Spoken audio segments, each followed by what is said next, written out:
Hey guys, welcome to Gaming for Immersion. I want to start this video with a quick confession.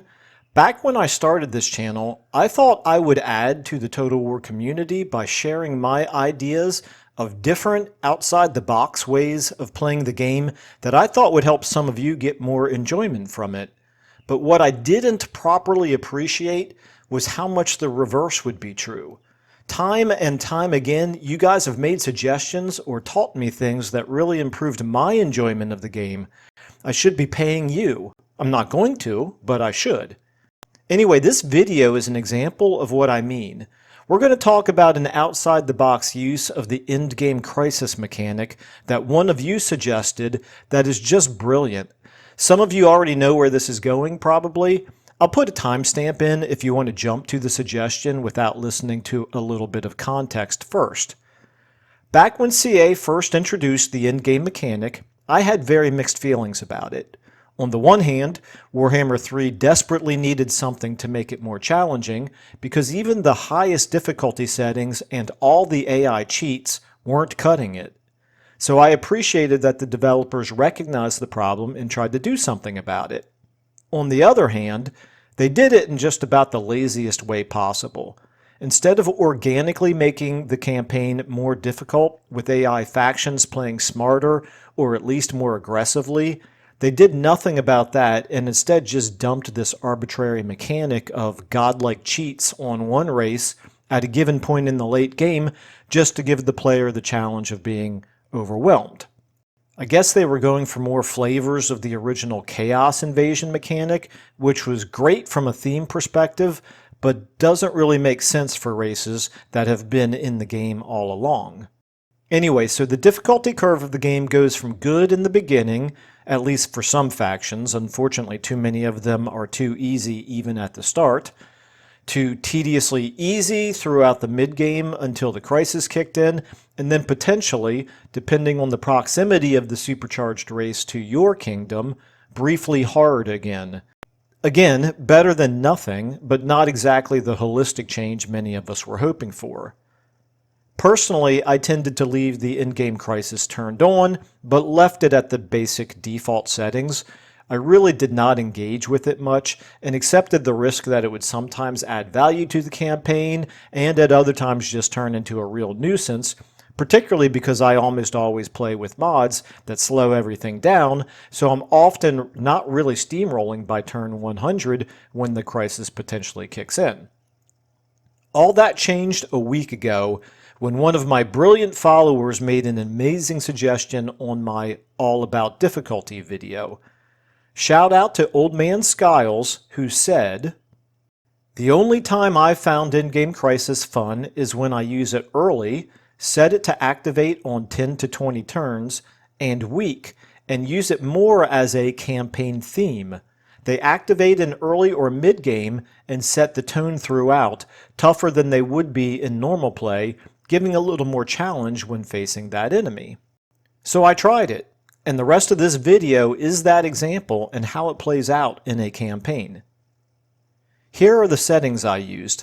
I followed the suggestion and set in-game difficulty to 25 and got rid of the early warning timer completely.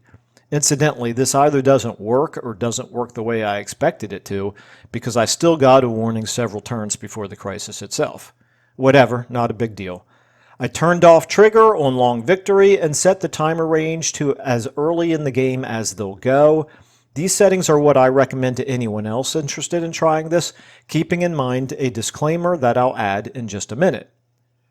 Then you just start the game and start playing the way you normally would. A couple of quick takeaways and then I'll go into the specifics. Number one, it really does add extra challenge to a campaign, which even on the lowest setting could easily brick a campaign depending on exactly how it plays out. Number two, you of course can customize which race is going to get supercharged, but in my example, I made it completely random.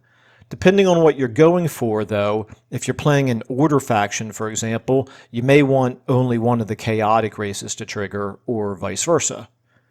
Number three, my example is in a vanilla campaign. If you use the proper grand strategy mod collection I recommend from other videos, or the SFO settings that do the same thing, you're very likely to be underprepared for when the early game crisis kicks in. Be aware of that, decide how much extra challenge you want and when, and perhaps adjust the endgame crisis settings accordingly. For my example, I decided to play a legendary lord I hadn't tried before, Arbal, and as an aside, I do not know what CA was thinking when they designed, presumably tested, and launched Omens of Destruction. I know he wasn't officially part of the DLC, but he did come out at the same time, so he would have been part of that development cycle. I didn't think it was possible to have a faction be more overpowered than Skulltaker, but Arbal proved me wrong. I'm going to have to try a Maneater or Ironclaw campaign next just to see if they broke those campaigns too. I'll go on the record as saying without introducing this early game crisis the way I did, this campaign is just unplayable. You shouldn't be able to play on the hardest difficulty settings the game has to offer, and without even really trying to be overly aggressive, just auto-resolve your way to 28 settlements by turn 35. It makes me wonder whether CA plays their own game, or what it is in their development cycle that prevents really obvious feedback from making its way back into the design.